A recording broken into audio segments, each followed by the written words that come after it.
If you're lucky enough to come to America, consider yourselves incredibly honored to be here. Incredibly honored.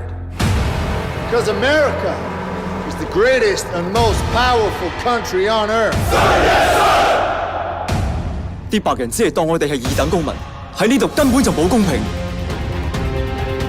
身在他鄉為異客，你不在這兒生活，你不懂。這些老外無時不刻的想撵我們走，甚至於想把唐人街都撵走。Is this your Chinese kung fu? Who's next？ 我跟你打。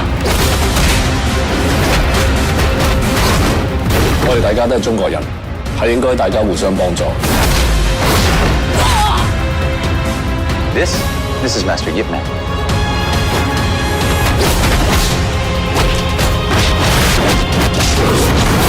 我哋係咪應該用中國武術去改變外國人對我哋華人嘅偏見？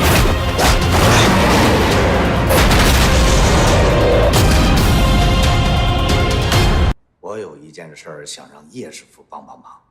咩事呢？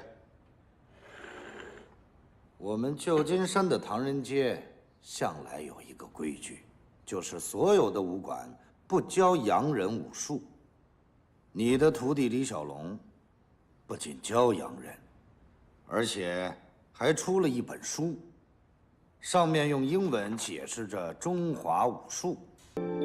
佢知道只要佢一答應咗自己或者李小龍呢一班僑領嘅要求，佢哋以後都不能夠再喺呢一班僑領面前抬得起頭。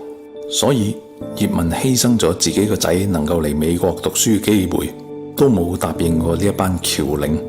葉問係非常喜愛李小龍呢一位弟子，曾經葉問講過，李小龍天生愛搞事，更加以師傅責備愛徒嘅口吻講到話李小龍係個短命種。當然葉問師傅嘅本意只係出於愛徒心切，但係最清楚李小龍嘅亦都係葉問師傅。葉師傅知道李小龍天生有呢種能力，可以改變好多人嘅思想，亦都可以將中國嘅武術弘揚發揚光大。所以當時候李小龍佢想要反傳統，教育外國人武術，葉師傅係極為支持嘅。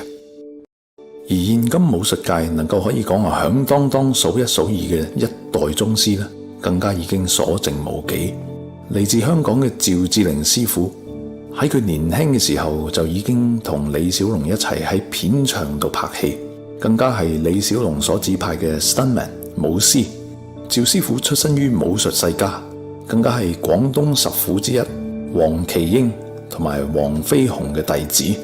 趙志凌師傅喺佢武術傳承嘅時期所傳授嘅洪拳已經喺世界上舉足輕重，地址遍佈全世界，更參與咗周星馳當時候拍攝嘅功夫片，邀請咗洪拳師祖趙志凌師傅參演一個超級角色，更加係因為咁樣，更加令到全亞洲嘅人所熟悉。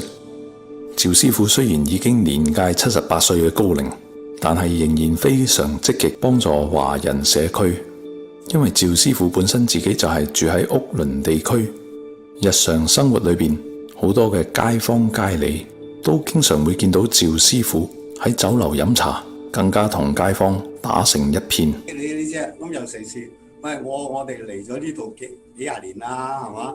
咁咧唐人埠啊，顧名思義啦，係嘛？我哋所有嗰啲唐人啊，都大家見到面啊，都認識㗎，啊大家互相支持，係嘛？將我哋嘅華埠發展得更好，係嘛？唔好咁多，而家最近又話好多又打劫又搶嘢又成喺架車度都搶啊！嗰盆花都唔買得到嘅，都去搶盆花嘅，係嘛？仲有機會撞死人嘅，啊！